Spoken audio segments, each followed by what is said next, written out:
This is partly about the Gaulish myth of crossing what they call the street, which is the scholarly wisdom, Columbia washouts who strong arm people with less cultural influence and sway on various public issues where they disagree.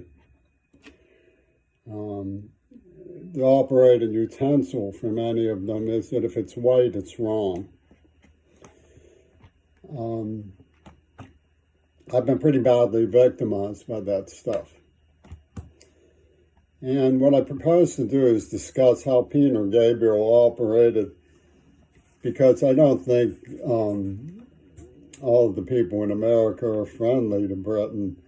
I'm also going to have to reconcile the fact that the people who aren't friendly to Britain closed ranks behind him on this one issue.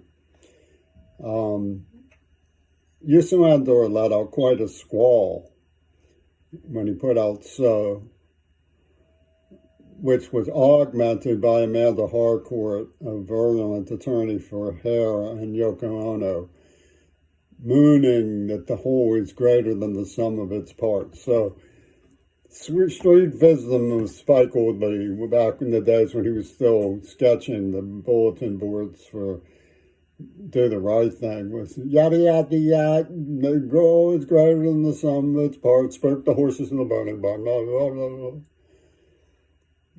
And they were emitting a signal that a cat call had a somewhat weaker chemical that was used for personality change than on the poor child in Ohio whose circuits were overloaded by the same agency, it seems, by a similar device. So street wisdom is to catcall people who've been purposefully overdosed. And I'm not president of the class, I mean, I don't have to conform to the hair-splitting rigmarole of the spectrum evaluation of military sociology that Green Wagner's invented to play a shell game with what they consider justice. I'm not class president. I'm a poet and an artist, an independent thinker. If I was class president, I'd be doing exactly what I'm doing, because I don't think that Youssou N'Dour could possibly be innocent. He was coming from offices of Queen Elizabeth, where Franklin Graham was coming from, which is an internationalist syndicate, who were catcalling a script that they actually wrote. Black people have been documented to be supportive of the fundamentalist overthrow. So, it doesn't, they're playing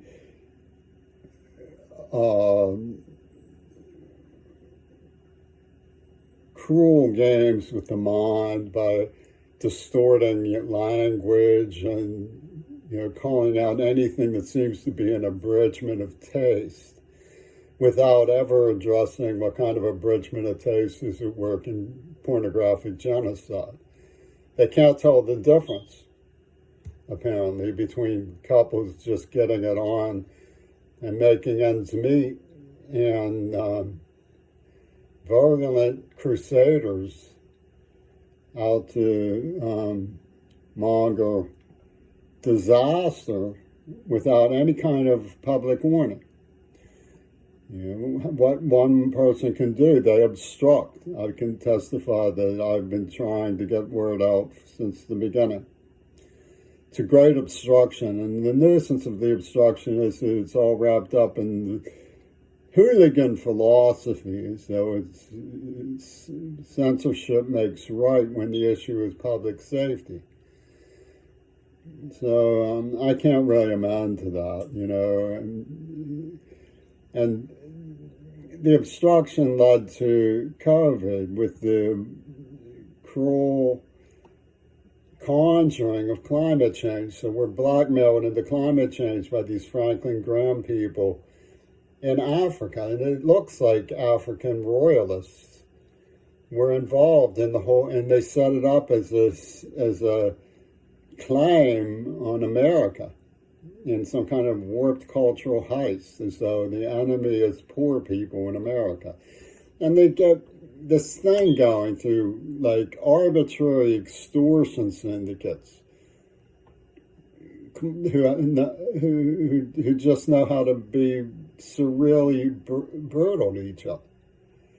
That traces to a concept of social control that was very popular in Nazi-occupied Paris. If you do your cosmopolitan anthropology, you will see that about the Gurdjieff society that Amanda Harcourt and Youssou N'Dour came from.